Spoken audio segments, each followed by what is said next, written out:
Broken Trust. Once upon a time, in the country home of Mr. and Mrs. Berryhill, there lived a cat named Whiskers and a dog named Wolf. The two did not get along. They had their reasons. Wolf's goofy personality and sloppy personal hygiene annoyed the cat. Whiskers' snooty attitude and finicky habits alienated the dog. Some time ago, Wolf got so excited he chased Whiskers up a tree. She'd never forgiven him. A couple of times Whiskers' sharp little claws had come out. Ever since, Wolf had avoided her. Plus, it was common knowledge that cats and dogs did not get along. Both Whiskers and Wolf had heard from their mothers and fathers all the horror stories of the generations-old enmity between cats and dogs. One day, Wolf made the terrible mistake of accidentally stepping on Whiskers' tail. Whiskers lashed out, swiping the dog across the face. Stinging with pain, Wolf snarled and snapped at the cat, who leaped toward the dining room table to escape. She didn't quite make it. Her claws sank into the tablecloth, and as she fell back, she pulled the entire table full of dishes, just set for dinner, onto the floor, where they broke with a loud crash. That's when Mrs. Berryhill came running into the room, her toddler in her arms. "Oh, no! What a mess!" she cried. The toddler, Billy, began to wail, a horrible, ear-splitting sound. Next, 7-year-old Kylie dashed in. "What happened?" she cried. Finally, Mr. Berryhill burst into the room, his face red with anger. "That's it," he yelled, as Wolf and Whiskers scurried out of the room. "If you two don't learn to get along, I'm going to get rid of you. All of you."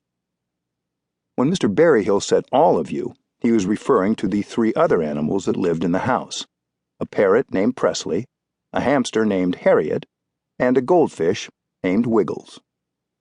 Mr. Berryhill's voice boomed, so every animal in the house heard him loud and clear. It was also evident from Mr. Berryhill's tone that this was no idle threat. He'd been annoyed by the chaos created by Wolf and Whiskers for quite some time.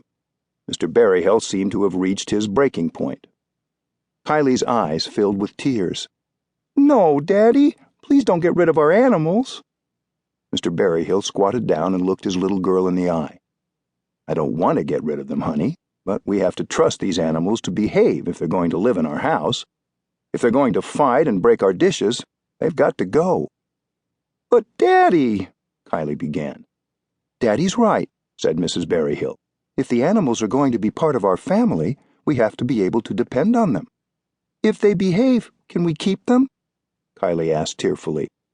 "Yes, but only if they stop fighting," said Mr. Berryhill. The parrot, who was old and wise, gravely shook his head. To human ears, Presley merely began squawking, but to every animal in the house, his announcement was clear. "All animals, meet in the living room tonight at the stroke of midnight. Your presence is mandatory.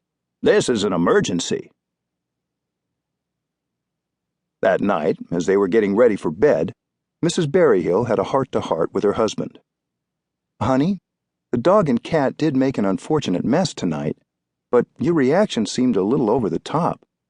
Is there something going on that I should know about?" Mr. Berryhill sat down with a sigh. "Things aren't going as well at work as I had hoped. I had a meeting with my boss today, and he said he wasn't sure if I was in the right position." "What did he mean by that?" "He said he was disappointed that I didn't seem to have the skills to get things done on my own. Said he didn't have time to do his job and mine." "That must have really bothered you," Mrs. Berryhill said. "No kidding," he replied. "My position has a lot of new responsibilities, and I've been working my tail off. It annoys me that he expects me to be up to speed overnight. I wish he'd spend a little time helping me identify people who can coach me if he doesn't have the time." "Can you talk to him about that?" asked Mrs. Berryhill. Mr. Berryhill shook his head. "It won't be easy. He says his door is always open, but to get a meeting with him is a major project in itself." "Sounds like you and your boss have trust issues, just like we have with our cat and dog," she added with a smile. "Yeah, stress at work, chaos at home. I'm between a rock and a hard place," he said with a laugh. "Thanks for listening, honey. I certainly need this weekend to decompress."